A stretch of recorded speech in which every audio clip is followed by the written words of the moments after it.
श्रेया, श्रेया, श्रेया, श्रेया तुम ठीक हो? सर हम यहाँ इस हालत में?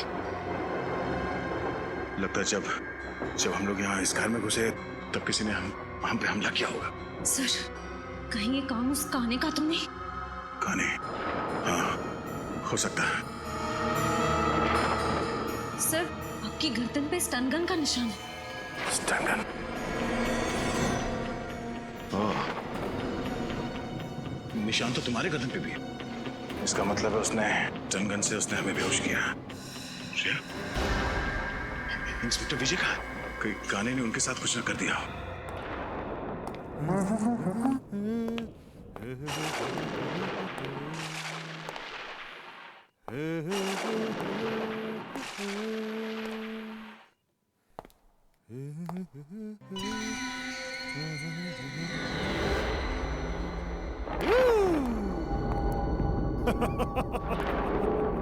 आज मैं बहुत खुश हूँ। दो सीआईडी ऑफिसर्स की खातिरदारी करने का मौका मिला है इस नाचीज को। तो कैसे लग रही है मेरी ये मेहमान नवाजी? तूने अभी तक सीआईडी की मेहमान नवाजी नहीं देखी। एक बार मुझसे खातिरदारी करवा ले, फिर अगले कई जन्म तक तो जुर्म करने की सोचेगा भी नहीं। दया दया दया दया दया दया दया, तुम्हारे इसी अदा का तो मैं फैन हूँ दया। मरने से पहले अपना एक ऑटोग्राफ तो जरूर देकर जाना। तुम जैसा मच्छर दया सर को मारेगा। हिम्मत है तो अपना मास्क उतार और अपना असली चेहरा दिखा। वैसे तुम ठीक ही कह रही हो। एक आदमी को मारने में जो मजा ना, उससे कई ज्यादा मजा एक लड़की को मारने में है। मरने से मैं डरती नहीं, समझा? अगर तूने श्रेया को हाथ भी लगाया ना, तो मैं तेरा क्या हाल करूंगा तो सोच भी नहीं सकता।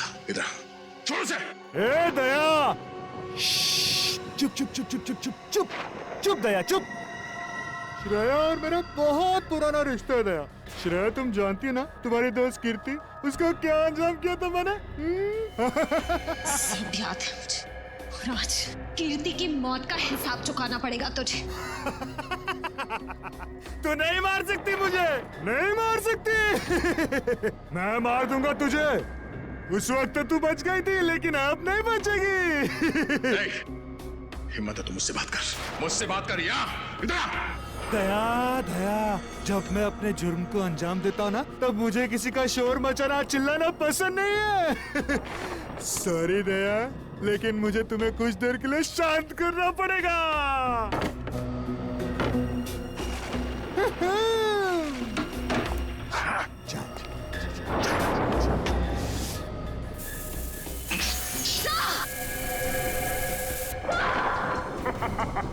ये क्या किया तूने?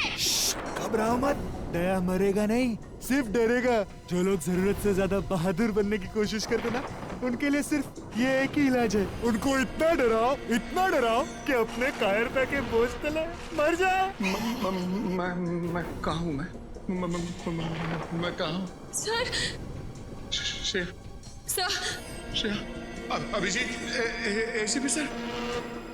देखा तुमने, डर के मारे एसीपी अभिजीत को याद कर रहा है। हेलो, हाँ स्वाति, रास्ते में ही है, एक आध घंटे में पहुंच जाऊंगा। तुमने खाना खा लिया? अच्छा ठीक है, साथ में डिनर करेंगे। Okay okay bye.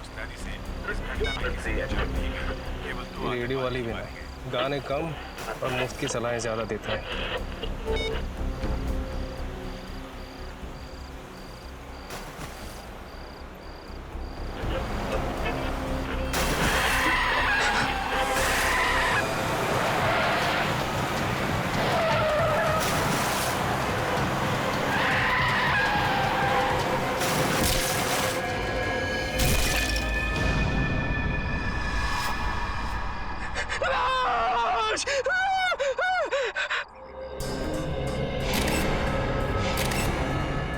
बड़ी बेरहमी से मारा इस लड़की को। पता नहीं कितने दिनों से यहाँ पे बांध के रखा गया था इसे। सर बड़े बड़े मुजरिम देखे, बड़े बड़े खूनी देखे, लेकिन ऐसा खूनी पहली बार देख रहा हूँ जो खून करने के बाद लाश को स्कैकरो बना देता है। दिमाग खराब है इस खूनी का। क्या हुआ क्या था आपको? क्या देखा था आपने यहाँ पे? सर मैं रात को जब आ रहा था तो मुझे झपकी लग गई, गाड़ी आपे से बाहर हो गई और इस खेत में आके स्कैरक्रो से जा टकराई। मैंने देखा कि ये स्कैरक्रो नहीं, लड़की की लाश है। तुरंत ही मैंने सर आपको कॉल कर दिया। आप लोग यहाँ रहते हैं, आप लोगों के खेत हैं यहाँ पे, और आपको पता नहीं चला किसी ने यहाँ पे लड़की की लाश गाड़ दी है? सर आप ये देखिए सर, पैरों के निशान शायद खूनी के होंगे। ये देखा, ये दायां पैर, ये निशान कुछ गहरे हैं और बाएं पैर वाले निशान हल्के। मतलब समझे फेडी? बिल्कुल सर, इसका मतलब खूनी दाएं पैर पे जोर देके चल रहा था। करेक्ट। या तो वो दंगड़ा के चल रहा होगा या फिर उसके पैर में चोट लगी होगी।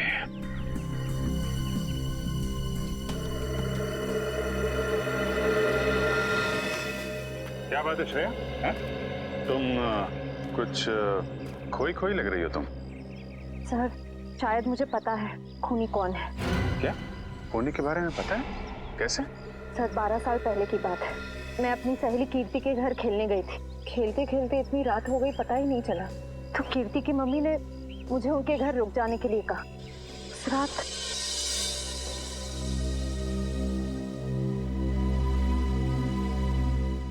कीर्ति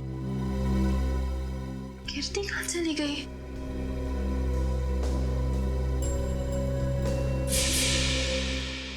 और सर फिर वो स्कैकरो किलर मेरी दोस्त को लेकर वहां से चला गया।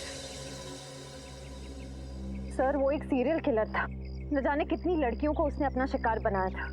मुझे लगता है 12 साल बाद वो वापस आ गया है।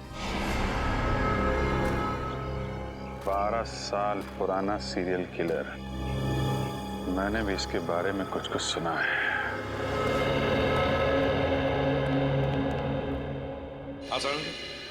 अरे बॉस, आप लोग कब आए? सालूं के साहब आप काम में इतने बिजी थे तो। हाँ यार, इस लाश से बात कर रहा था मैं। क्या बताया? बहुत कुछ बताया बॉस। इनफैक्ट इसने अपनी पूरी दर्द भरी कहानी मुझे सुनाई, जिसे सुनकर मेरा दिल कांप गया। दर्द भरी कहानी? हाँ सचिन, बहुत बुरा हुआ है इस लड़की के साथ। इतनी दर्दनाक मौत हुई है इस बेचारी की कि इसका शरीर चेक करते करते मेरे रोंगटे खड़े हो गए। सर इनकी उम्र क्या होगी? उम्र लगभग 30 साल। और बॉस इसकी मौत 4-5 दिन पहले हुई है। 4-5 दिन पहले मौत हुई है इसकी? तो तू बता सकता है किस वजह से मौत हुई है?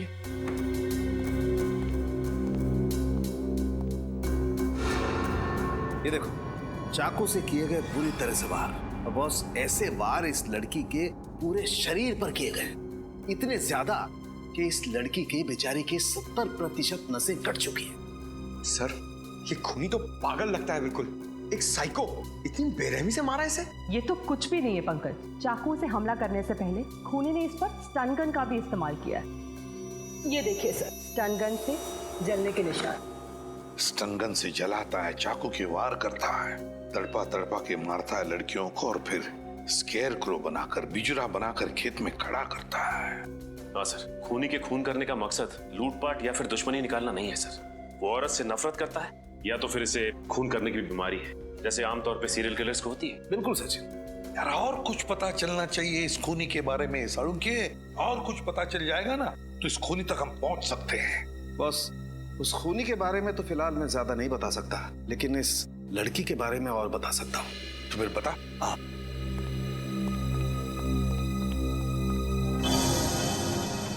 ये देख रहे हो, ये तो आंखें हैं सर। हाँ सचिन, और ये इस लड़की की आंखें। और ये देखो, ये इस लड़की की आंखों पर ये स्टिचेस, टांके। इस लड़की की आंखों पर स्टिचेस लगे थे? तो कहीं हाल ही में इसकी आंखों का ऑपरेशन तो नहीं हुआ था? हाँ बॉस, लगभग 10-11 महीने पहले इस लड़की का ऑपरेशन हुआ था। इसका कॉर्नियल ट्रांसप्लांट हुआ था। उससे पहले ये लड़की देख नहीं सकती थी। हमें इसके खून में से ईथन सैंडाइल नाम का केमिकल मिला है। ईथन सैंडाइल? इस केमिकल से क्या होता है? सचिन, ये केमिकल एक किस्म का ड्रग होता है जिसे ज्यादा मात्रा में लेने से इंसान को हैलुसिनेशंस होने लगते हैं। मतलब उसे अजीब अजीब चीजें दिखाई देती है, जिसकी वजह से वो डर जाता है और डर के मारे चीखने चिल्लाने लगता है। ओह माय गॉड, ये इतना खतरनाक ड्रग है? खतरनाक तो बहुत है, और यही ड्रग हमें इसके खून में से इतनी ज्यादा मात्रा में मिली है कि मरने से पहले उसे इतनी तकलीफ हुई होगी आप अंदाजा भी नहीं लगा सकते। वैसे यार ये ड्रग्स, ये केमिकल इस लड़की के खून में आया कैसे है? मेरा मतलब है क्या इसे इंजेक्ट किया गया था या फिर खिलाया पिलाया गया था?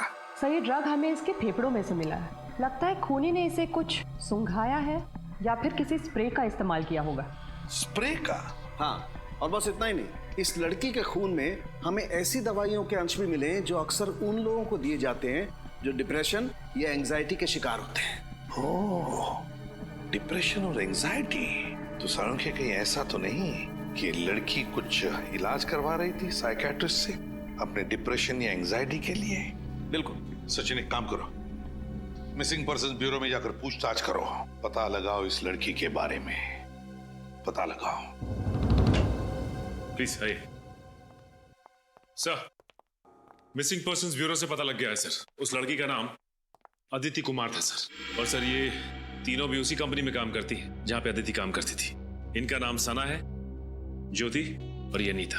तुम अदिति की एकदम करीबी दोस्त थी ना, तो तुम लोग जानती होगी क्या अदिति का किसी के साथ कोई झगड़ा था या किसी के साथ कोई दुश्मनी? मेरा मतलब है क्या आप लोगों को किसी पर शक है जो ये कुछ कर सकता है? सर अदिति मेरी बहुत ही अच्छी सहेली थी, अपना हर सुख दुख मुझसे बांटती थी। अगर उसका कोई दुश्मन होता तो मुझे जरूर बताती। अच्छा, आखिरी बार कब मिली थी तुम लोग उससे? 5 दिन पहले जब वो ऑफिस आई थी। मैं भी तभी मिली थी। और सना जी आप? सर मुझे अदिति से मिले हुए 1 महीना हो गया। दरअसल मैं कंपनी के काम से 1 महीने के लिए जापान गई हुई थी। पिछले हफ्ते ही वापस आई हूँ और मुझे नहीं पता था कि अदिति।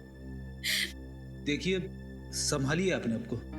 सर पिछले हफ्ते ही मेरी अदिति से फोन पे बात हुई थी और उसकी किसी भी बात से मुझे ऐसा नहीं लगा कि उसकी जान को खतरा हो सकता है। चलो ठीक है, कोई बात नहीं। सचिन प्लीज आइए। सर प्लीज जरा यहाँ आइए। सर आज से 12 साल पहले साल 2001 में जो स्कैरक्रो केस हुआ था वो मिल गया है, ये देखिए।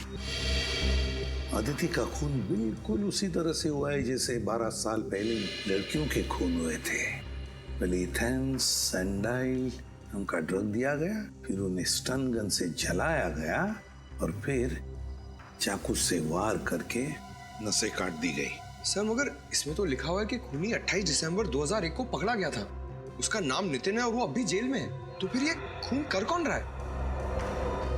ये खून कोई और ही कर रहा है, कोई और ही कर रहा है, बिल्कुल उसी ढंग से, उसी मोडस ऑपरेंडी से जिस तरह से 12 साल पहले किए गए हैं। ये खून उसी बात का फायदा उठा रहा है, जो भी है वो। सर किसी इंस्पेक्टर विजय ने नितिन को गिरफ्तार किया था, शायद वो हमारी कुछ मदद कर सके। हाँ, इस इंस्पेक्टर विजय से मिलेंगे, लेकिन उससे पहले आदिति के घर चलते हैं।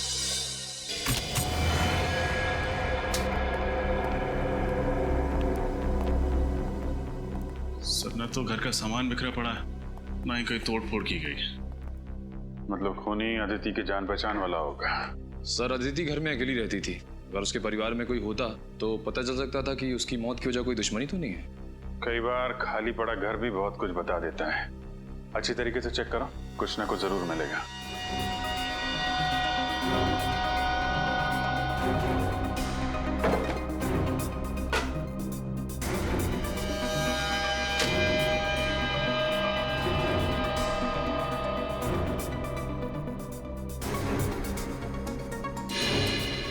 सर आ रहे? ये देखिए, लगता है मौत से ठीक पहले अदिति कॉफी बना रही थी अपने लिए और अपने उस खूनी मेहमान के लिए।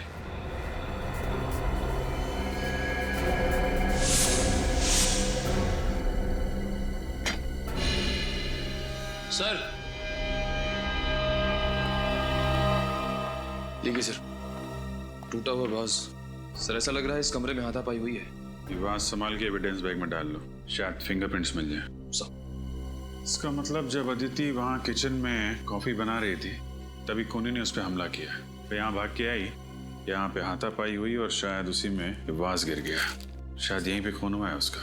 सर ये डिप्रेशन वाली दवाइयाँ मिली है जिनके बारे में सालुंके साहब ने हमें बताया था। डॉक्टर वीरेन? डॉक्टर वीरेन अदिति का इलाज कर रहे थे। डॉक्टर वीरेन से मिलना पड़ेगा।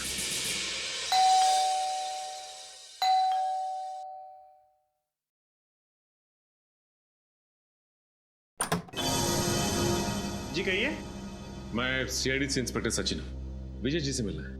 ओ आइए ना, प्लीज प्लीज। पापा, पापा। क्या बात है बेटा समीर? पापा, सीआईडी से इंस्पेक्टर सचिन आपसे मिलना चाहते हैं। सीआईडी वालों को रिटायर्ड इंस्पेक्टर विजय से क्या काम पड़ गया? सर क्या है कि 12 साल पुराने केस के बारे में आपसे पूछना है। कौन सा केस? वही 12 साल पुराना सीरियल किलर का केस, जिसमें वो लड़कियों का खून करके उनकी लाश को स्केयर क्रो बना देता था। अच्छा, वो केस। ये 12 साल पुराने केस की ओर अचानक कैसे ध्यान चला गया आप लोगों का? वो क्या है कि 12 साल के बाद ये खूनी फिर से जाग उठा है और इसने एक मासूम लड़की का खून कर दिया है। और जल्द से जल्द अगर इस किलर को नहीं पकड़ा गया तो ना जाने कितनी मासूम लड़कियों की जानें जा सकती है। हाँ, मैं समझ सकता हूँ। बहुत ही खतरनाक खूनी है वो। पिछले 12 सालों में तकरीबन 15 लड़कियों को मारा है उसने, और उनमें से एक तो मेरे बेटे समीर की मंगेतर खुशबू भी थी। तक नहीं भूल पाया मैं उसे। सुन के बहुत दुख हुआ। वैसे मैंने आपकी केस फाइल पढ़ी है, उसमें लिखा है कि आपने खूनी को पकड़ लिया है। नितिन नाम है ना उसका? हाँ, नितिन नाम था उसका। असल में एक क्राइम साइट पे हमें खून का जो सैंपल मिला था उसका डीएनए नितिन से मैच हुआ था, जिसके बलबूते पर हमने नितिन को गिरफ्तार किया था। पर पता नहीं क्यों हमेशा मुझे ऐसा लगता रहा जैसे नितिन असली कातिल नहीं है। अगर आप चाहें तो ये बात खुद जेल में चलकर नितिन से पूछ सकते हैं। ये नितिन कौन सी जेल में? बिंजलपुर जेल। बिंजलपुर जेल। ये कहिए। आप डॉक्टर वीरेन ही है ना? जी हाँ, मैं ही डॉक्टर वीरेन हूँ। और मेरे आज के सारे अपॉइंटमेंट्स खत्म हो चुके हैं। आपको कितने बजे का वक्त दिया था? आई एम सॉरी, हम लोगों ने अपॉइंटमेंट नहीं लिए। हम लोग सीआईडी से। सीआईडी से? क्या बात है सर? आपकी एक पेशेंट थी अदिति, किसी ने बहुत बेरहमी से उसका खून कर दिया है। खून कर दिया? कब? 13 तारीख को। बहुत बुरा हुआ। अदिति बहुत ही अच्छी लड़की थी और उसका इलाज भी काफी अच्छा चल रहा था। कब से आप इलाज कर रहे थे अदिति का? सर यही कोई 2 महीने से। आखिरी बार वो आपके पास कब आई थी? 1 मिनट सर। 7 तारीख शाम 5 बजे का अपॉइंटमेंट था उसका। क्या प्रॉब्लम क्या थी अदिति को? माफ कीजिए सर, हम इलाज शुरू करने से पहले अपने मरीज से ये वादा करते हैं कि उनकी बताई हुई हर बात गुप्त रखी जाएगी, टोटली कॉन्फिडेंशियल। और इसी भरोसे और विश्वास के दम पर मरीज अपना हर दुख और दर्द हमें बता पाता है। मैं आपकी दुविधा समझ सकता हूँ डॉक्टर वीरेन, पर यहाँ हम बात कर रहे हैं एक ऐसी लड़की की जो मर चुकी है, खून हुआ है उसका, और उसका खूनी अभी भी बाहर घूम रहा है, और उस खूनी तक पहुँचने में आप हमारी मदद कर सकते हैं। आप समझ रहे हैं ना मैं क्या कहना चाहता हूँ? जी हाँ, मैं समझ रहा हूँ। दरअसल जब से अदिति की शादी टूटी थी वो अंदर से बहुत टूट चुकी थी। अदिति की शादी टूटने की वजह? उनके अपने पति से काफी झगड़े होते थे। किस बात को लेकर होते थे ये झगड़े? छोटी छोटी बातों को लेकर, और सबसे ज्यादा पैसों को लेकर। उनके पति मयूर को ये लगता था कि अदिति हद से ज्यादा खर्च कर रही है, और इसी वजह से मयूर अक्सर अदिति को डांटा करता था, और इसी वजह से उनका तलाक हो गया। और कोई परेशानी? नहीं सर, अदिति का पति ही अदिति के लिए सबसे बड़ी परेशानी थी। अदिति आखिरी बार जब मुझसे मिलने आई थी तो काफी डरी हुई थी। डरी हुई थी? हाँ सर, वो कह रही थी कि उसका कोई पीछा कर रहा है, उसे नुकसान पहुंचाने की कोशिश कर रहा है। कौन? कुछ बताया उसने? नहीं सर, ये नहीं बताया। ऐसे कहीं अदिति के खून में उसके पति मयूर का तो हाथ नहीं? आइए।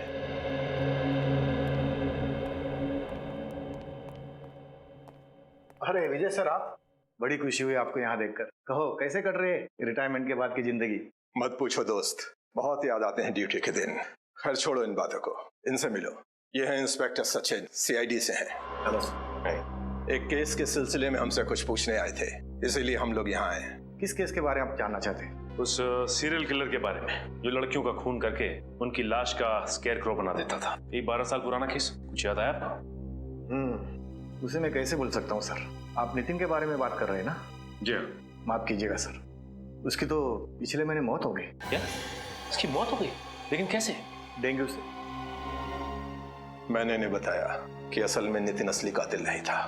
असली कातिल तो अभी भी कहीं आजाद घूम रहा है। मैं जानता हूँ, नितिन ने खुद मुझसे ये बात कही थी। उसने सिर्फ पहले खून में ही उस खूनी की मदद की थी।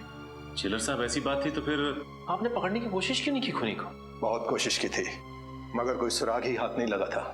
लेकिन खूनी के बारे में नितिन तो जानता था, आप लोग उससे पूछ सकते थे। कई बार पूछा था सर, मगर वो उस खूनी से बहुत डरता था कि उसका नाम लेने से कांपता था। कमाल है, जेल में रहने के बावजूद आखिर ऐसी क्या वजह हो सकती है कि वो सीरियल किलर का नाम लेने से भी कांपता था?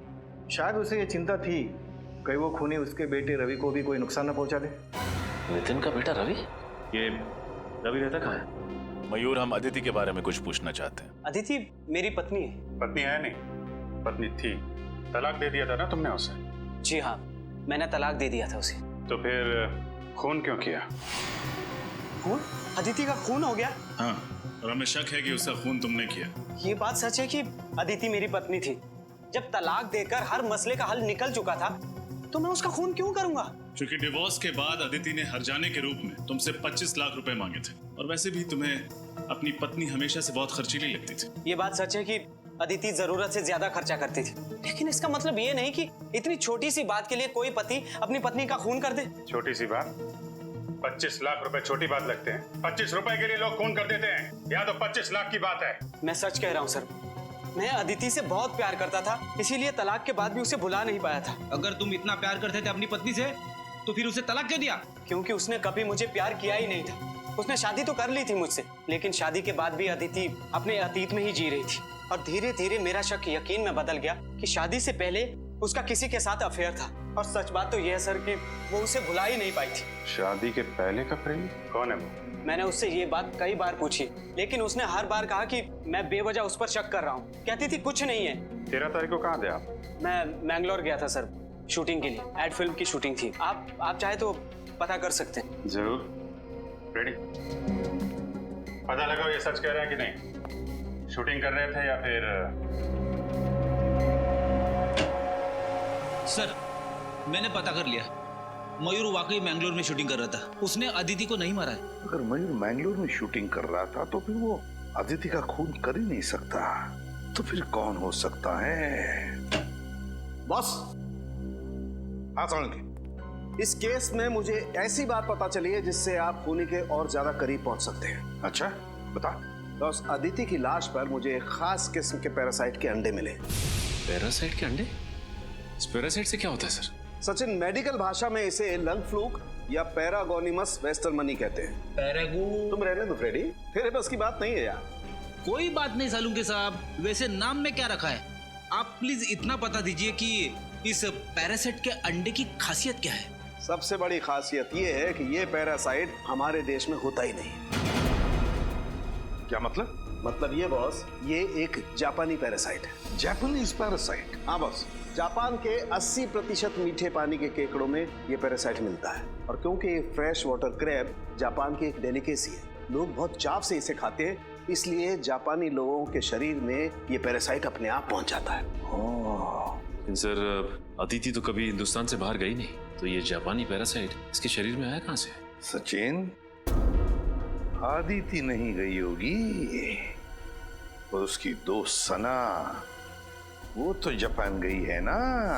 मैं कंपनी के काम से 1 महीने के लिए जापान गई हुई थी। सर, कहीं इन सब के पीछे सना का हाथ तो नहीं?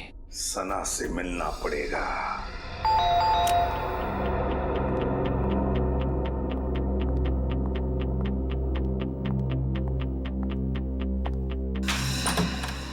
अरे आप लोग यहाँ? बस आपका घर देखने चले आए सना। घर देखने चले आए?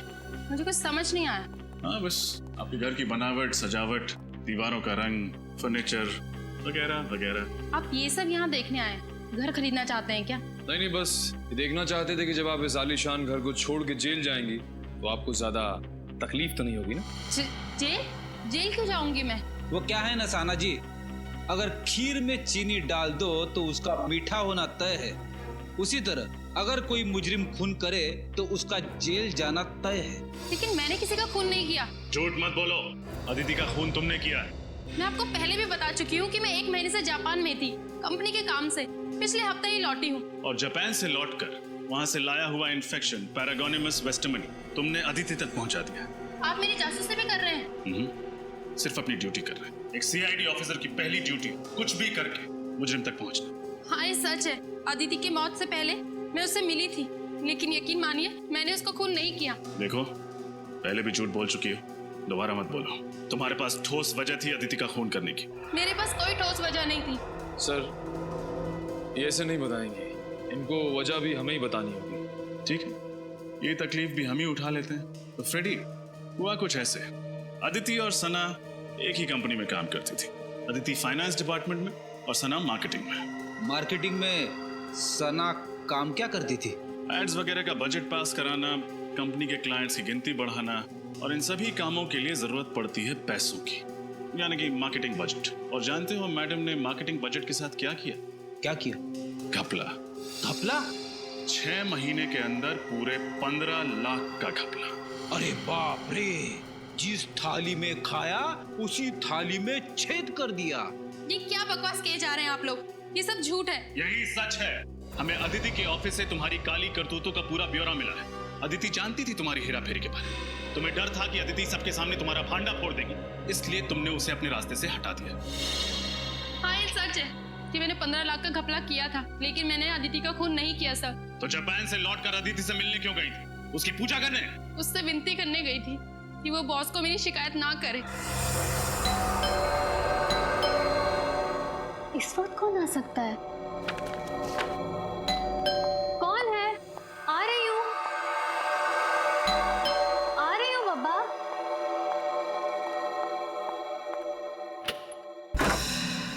सना, तुम यहाँ क्या कर रही हो इस वक्त?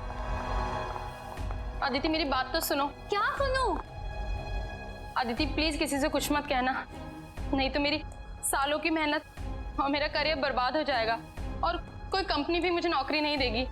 प्लीज अदिति। ये सब तो तुम्हें अपने ईमान का सौदा करने से पहले सोचना चाहिए था। ये ईमान और सच्चाई की बातें ना सिर्फ किताबों में अच्छी लगती हैं अदिति। अगर इस दौर में कुछ मायने रखता है तो वो है पैसा। मैं तो कहती हूँ इस काम में तुम भी मेरा साथ दो। कितने गिर सकती हो तुम? मैंने कभी सोचा नहीं था। मैं अभी बॉस को फोन करती हूँ। ऐसा मत करो अदिति, प्लीज मेरी बात। ये क्या किया तुमने?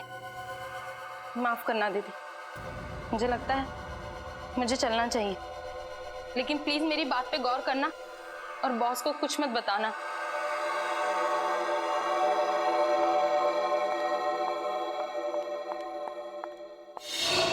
शर्म आनी चाहिए तुम्हें। पहले तुमने गुनाह किया, फिर अदिति को भी बहकाने की कोशिश की। वो कहते हैं ना सर, एक गुनाह को छुपाने के लिए 100 गुनाह करने पड़ते हैं। मैं अदिति को अपने जैसा बनाना चाहती थी, लेकिन मैंने उसका खून नहीं किया। 13 तारीख को जिस दिन अदिति का खून हुआ, तुम कहाँ थे? मैं अपनी कंपनी के कॉन्फ्रेंस में थी सर, आप चाहे तो उनसे पूछ सकते हैं। 13 तारीख को आप ऑफिस के कॉन्फ्रेंस में थी या नहीं, इसका पता तो हम लगा ही लेंगे।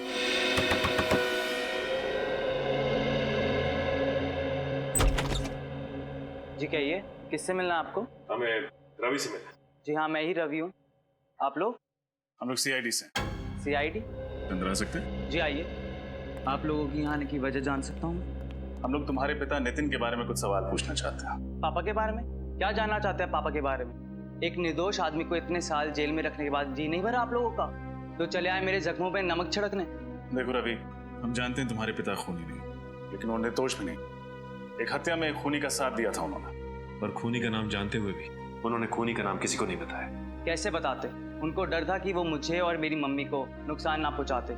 तुम्हारी मम्मी नहीं दिख रही, कहाँ है? उनका देहांत हो गया 2 साल पहले। तुम्हारे पापा काम क्या करते थे? पापा BKC कॉलेज में केमिस्ट्री पढ़ाते थे। अपने खाली समय में लैब में रहते थे और फॉर्मूलाज में उलझे रहते थे। सर कहीं ऐसा तो नहीं कि वो स्प्रे और ड्रग्स नितिन से ही पहुंचे हो खूनी तक? बिल्कुल हो सकता है सचिन। अच्छा, तुम्हारे पिता का लैब कहाँ पे था? मिलन नगर में।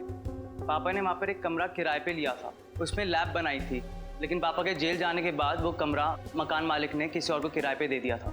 अच्छा रवि, अपने दिमाग पर थोड़ा जोर डालो। 12 साल पुरानी बात याद करो। तुम्हें कोई अजीब सा आदमी याद है, शायद तुम्हारे पिता का दोस्त, जो तुम्हें लगे कि वो खूनी हो सकता है? हाँ, एक काने नाम का आदमी था। काने? हाँ जी, पापा एक बार उसको घर पे लेके आए थे। हाव भाव में वो थोड़ा अजीब सा था। और कुछ याद है तुम्हें? तुमने उसका चेहरा देखा था? दिखने में कैसा था? काफी दिन बीत चुके हैं, मुझे उसका चेहरा ठीक से याद नहीं है। अच्छा, तुम्हारे पिता का कोई पुराना सामान वगैरह है घर पे? शायद उसके जरिए हम खूनी तक पहुंच सकें। ऊपर स्टोर रूम में पापा का सामान पड़ा है, आप देख सकते हैं। चलो दिखा। हाँ जी।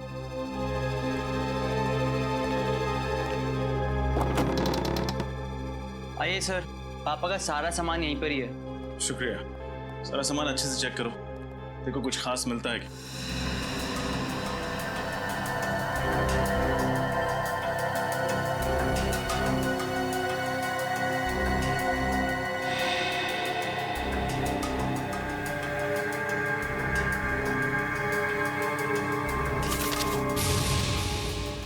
ये देखिए सर, ये खत है किसी काने के नाम पे। काने?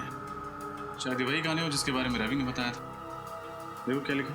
काने, भले ही दुनिया तुम्हें पापी समझे, मगर मेरे लिए तुम सिर्फ और सिर्फ एक प्रेमी रहोगे। तुम बिन जिंदगी मानो वीरान हो गई है। मैं तुम्हें दिलो जान से प्यार करती हूँ। तुम मेरी जिंदगी में वापस आ जाओ और इंतजार नहीं होता। सिर्फ तुम्हारी अदिति। अदिति? कहीं ये वही अदिति तो नहीं जिसका खून हुआ है? हो सकता है। कहीं अदिति इस खूनी को जानती तो नहीं थी? चिट्ठी से तो लगता है कि दोनों एक दूसरे से प्यार करते थे। सर, अगर अदिति और काने एक दूसरे से प्यार करते थे तो काने अदिति का खून क्यों करेगा? रवि, क्या तुम्हारे पिता किसी अदिति को जानते थे? नहीं सर, किसी अदिति को तो नहीं जानते थे। तो फिर ये काने का खत नितिन तक कैसे पहुंचा? सचिन, काने और नितिन दोस्त थे। हो सकता है काने ने नितिन का पता अदिति को दिया हो चिट्ठी भेजने के लिए। केस तो और भी उलझता जा रहा है। सना की कॉन्फ्रेंस का सीसीटीवी फुटेज देखकर लगता है ये खून सना ने नहीं किया है। लेकिन अगर ये खून सना ने नहीं किया तो फिर किसने किया? ये केस और भी उलझता जा रहा है। सर, कहीं अदिति का खून नितिन के दोस्त काने ने तो नहीं किया? हो सकता है, क्योंकि इंस्पेक्टर विजय ने भी यही कहा था ना कि नितिन खून कर ही नहीं सकता। पता नहीं क्यों हमेशा मुझे ऐसा लगता रहा जैसे नितिन असली कातिल नहीं है। मगर सर, आदिति ने काने को जो खत लिखा था उससे तो साफ साफ पता चल रहा है कि दोनों एक दूसरे को बहुत प्यार करते थे। तो फिर काने अदिति का खून कैसे करेगा? शायद इसलिए फ्रेडी कि आदिति ने काने के बदले शादी की मयूर के साथ, इसलिए। सर, अगर ऐसा है तो वो ये काम उसी वक्त करता। उसे इतने साल तक इंतजार करने की क्या जरूरत थी? हो सकता है ना किसी वजह से इतने सालों बाद इस काने का दिमाग घूम गया और उसने खून कर दिया अदिति का।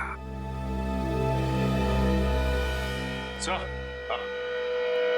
ये देखिए सर, इस सीरियल किलर के बारे में छपी एक रिपोर्ट 12 साल पुरानी। 17 जून 2001 स्केयरक्रो किलर ने एक और लड़की को अपना शिकार बनाया। मरने वाली लड़की 24 साल की थी, MBA की पढ़ाई कर रही थी। उसका नाम नम्रता था। उसके छोटे भाई वीरेन ने उसे बचाने की नाकामयाब कोशिश की और इस हादसे में वीरेन की टांग बुरी तरह से जख्मी हो गई, मगर बेचारी नम्रता मारी गई। माय गॉड, ये वीरेन है। ये वीरेन तो आदित्य का साइकियाट्रिस्ट डॉक्टर वीरेन है। ये डॉक्टर वीरेन। जी हाँ, मैं डॉक्टर वीरेन हूँ। 12 साल पहले जिस नम्रता का खून हुआ उसका भाई वीरेन, आज का आदित्य का साइकियाट्रिस्ट डॉक्टर वीरेन। तो अब आई बात समझ में। डॉक्टर वीरेन अपनी बहन की मौत का बदला ले रहा है, अपनी बहन के खून का बदला। जब आदिति उसके पास इलाज के लिए आ रही थी तब डॉक्टर वीरेन को पता चला कि आदिति प्यार करती है उस काने से, उस सीरियल किलर से जिसने नम्रता का खून किया था। बदला लेने के लिए उसने आदिति को भी वही दर्दनाक मौत दी जो उसकी बहन नम्रता को काने ने दी थी। डॉक्टर वीरेन। मगर सर, वीरेन तो एक डॉक्टर है, एक साइकियाट्रिस्ट है। ये खून वीरेन ने किया है? हाँ सचिन, आदिति का खून डॉक्टर वीरेन ने ही किया है। उठाओ इस वीरेन को।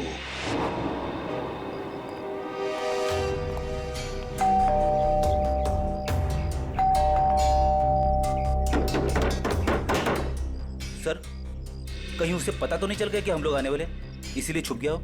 छुप के जाएगा कहाँ? दरवाजा खोलो, हम लोग अंदर देखते हैं, तुम बाहर नजर रखना। Okay sir.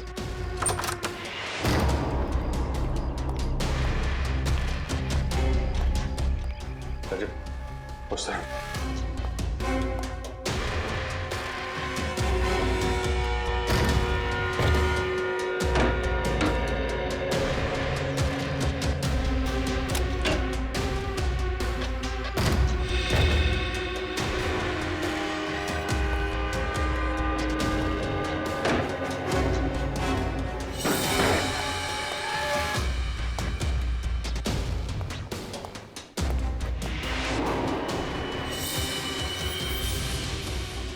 सर, रजब, यहाँ सर।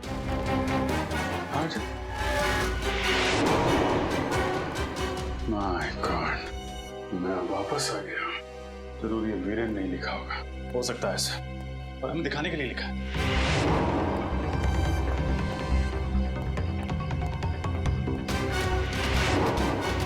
सर जल्दी आइए।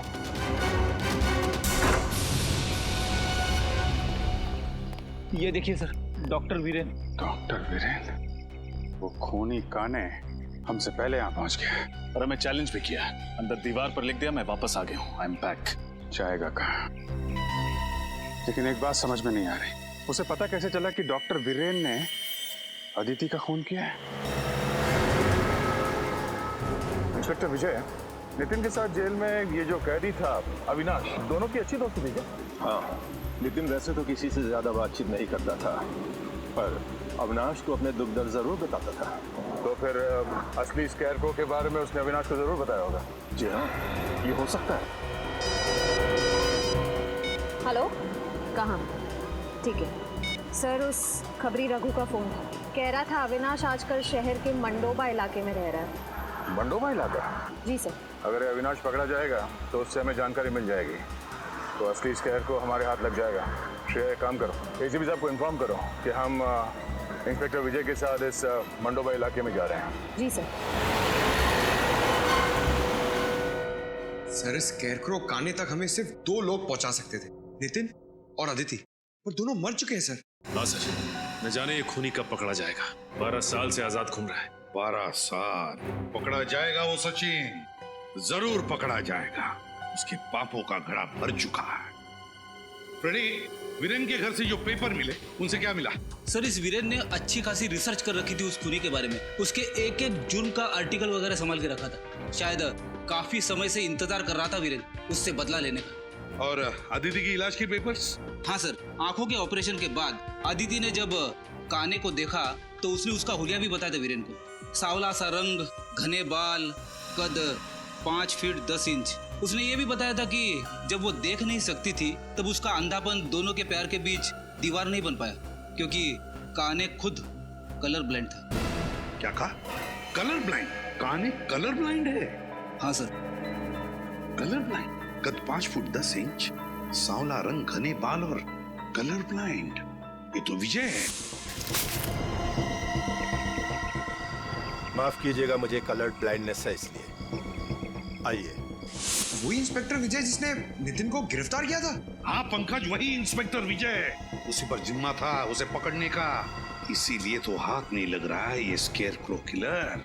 हाँ सर, और इसीलिए वो हमारी मदद करने के लिए तुरंत तैयार हो गया, ताकि अदिति के खूनी तक पहुंच सके और वीरेन को मार सके। एग्जैक्टली। सर, दया सर और श्रेया की जान खतरे में। वो दोनों भी तो इंस्पेक्टर विजय के साथ में। फोन करो जल्दी दोनों। सर, दया सर का फोन नहीं लग रहा है और श्रेया का फोन भी नहीं लग रहा है। कहीं कुछ हुआ तो नहीं? मंडोबा इलाका, लोग वहीं गए हैं ना? मंडोबा इलाका चलते हैं। सर, ये रही गाड़ी।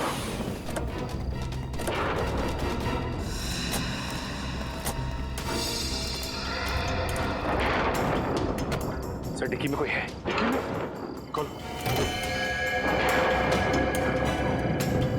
इंस्पेक्टर विजय।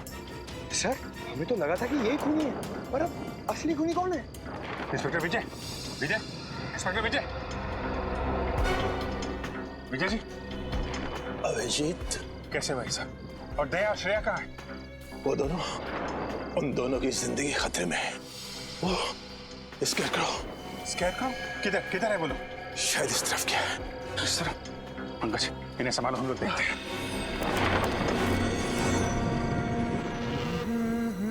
बैंग! श्रेया श्रेया श्रेया श्रेया श्रेया श्रेया श्रेया, मैं आदमी बुरा नहीं हूँ, बस थोड़ा से नरम दिल का हूँ। मुझसे किसी की बुराई देखी नहीं जाती। दया को देख के तुम्हें जो दुख हो रहा है ना, उसके ऊपर भी मेरे पास एक इलाज है। जानती हो क्या? तुम्हें भी उसी हालत में पहुंचा दूंगा जिस हालत में दया को पहुंचा है। बस, बहुत हो गया तुम्हारा मौत का तांडव। अब तेरा कानून के इशारों पे नाचने का टाइम आ गया है। कानून? मैं कानून के इशारों पे नहीं नाचता, कानून मेरे इशारों पे नाचता है। देखते पहलवान दोस्त की क्या हालत कर दी है मैंने। ये क्या हो गया तुम्हें? हैं? अभिजीत, खबरदार, अगर एक कदम भी आगे बढ़ाया ना तो श्रेया की जान ले लूंगा। नहीं, देखो, छोड़ दो उसे। अगर श्रेया का बाल भी बाका हुआ तो तेरा वो हाल होगा कि तो सोच भी नहीं सकता। चुनौती? मुझे चुनौती दे रहे हो? मुझे चुनौती पसंद नहीं है। सॉरी श्रेया, मुझे चुनौती पसंद नहीं है, इसलिए अब तुम्हें जाना होगा। Bye bye. ठीक तो रहा। देखो श्रेया, मुखौटा निकालने का टाइम आ गया है। समीर, इंस्पेक्टर विजय का बेटा। अब तक बुला नहीं पाया मैं उसे। तो ये है असली सीरियल किलर, कलर ब्लाइंड कान्हे। मैं ही हूँ वो सीरियल किलर जिसका आज तक आपका कानून कुछ नहीं कर पाया। किसी को भनक तक नहीं लगने दी मैंने कि मैंने ही इतने सारे खून किए। अपने पापा तक को नहीं। अपने पिता के इन्वेस्टिगेशन का फायदा उठाते रहे तुम, क्योंकि तुम्हें पहले से पता चल जाता पुलिस का अगला कदम क्या होगा। हाँ बराबर। ये सब मैं इसीलिए कर रहा था क्योंकि मुझे नफरत थी पापा के पुलिस के नौकरी से। सोते बैठते उठते जागते हर वक्त बस duty duty duty duty duty बस। उन्होंने कभी भी मेरी माँ को ना ही मुझे वक्त दिया, कभी नहीं। शर्म आनी चाहिए तुम्हें। जिस पिता पे तुम्हें गर्व होना चाहिए उसकी ड्यूटी से तुम्हें परेशानी होती है। अरे तुम क्या जानो देश के लिए कुछ कर गुजरने का नशा क्या होता है? कभी ये सोचा है तुमने कि जब तुम्हारे पिताजी को पता चलेगा कि उनका बेटा खूनी है, उनका सर झुक जाएगा शर्म से? अरे उनकी गर्दन झुकती ना तो झुकने दो, मुझे कोई फर्क नहीं पड़ता। उन्होंने उनका पुलिस होने का फर्ज निभाया ना, लेकिन एक पापा होने का फर्ज कभी नहीं निभाया उन्होंने, कभी नहीं। हाँ कभी नहीं। तुमने अपनी मंगेतर खुशबू को क्यों मार डाला? क्योंकि मैं आदिति से प्यार करता था। खुशबू से मजबूरन मेरी सगाई हो गई। मैं उससे शादी नहीं करना चाहता था, इसलिए मैंने भी उसका काम तबाह कर दिया। और फिर मैं ऑस्ट्रेलिया चला गया। देश छोड़कर क्यों चले गए थे तुम? इस देश में मेरे लिए रखा ही क्या था? आदित्य की मयूर से शादी हो गई, उसके सुखी जीवन में मैं आग लगा ले नहीं चाहता था, इसलिए मैं चला गया। लेकिन जब मुझे पता लगा उसका डिवोर्स हो गया ना, तो मैं फिर से आ गया। और 12 साल बाद फिर से उसी खूनी रूप में आ गए जब तुम्हें पता चला कि वीरेन ने आदिति को मार डाला है। हाँ मेरी आदिति मर गई, उसका खून हो गया। तुम्हारी अदिति? और जिन लड़कियों को तुमने मारा उनका क्या? वो भी किसी की बहन बेटी पत्नी थी। उनके परिवार वालों पे क्या गुजरेगी कभी सोचा तुमने? नहीं, मुझे किसी के सुख दुख से कोई तकलीफ नहीं थी। मुझे सिर्फ अपनी खुशी चाहिए थी, सिर्फ अपनी बस, और किसी की नहीं। लेकिन जब मुझे पता चला ना पापा से आप लोग अविनाश से मिलने जा रहे, तब मुझे मेरी आजादी का खतरा महसूस हुआ। इसलिए मैंने पापा को बेहोश कर दिया और अविनाश को भी मार दिया, और उसकी लाश को ऊपर वाले रूम में डाल दिया। मैंने डाल दिया। तुम्हारे जैसे आदमी को समाज में रहने का कोई हक नहीं। तुम्हें तो सिर्फ फांसी होनी चाहिए, फांसी।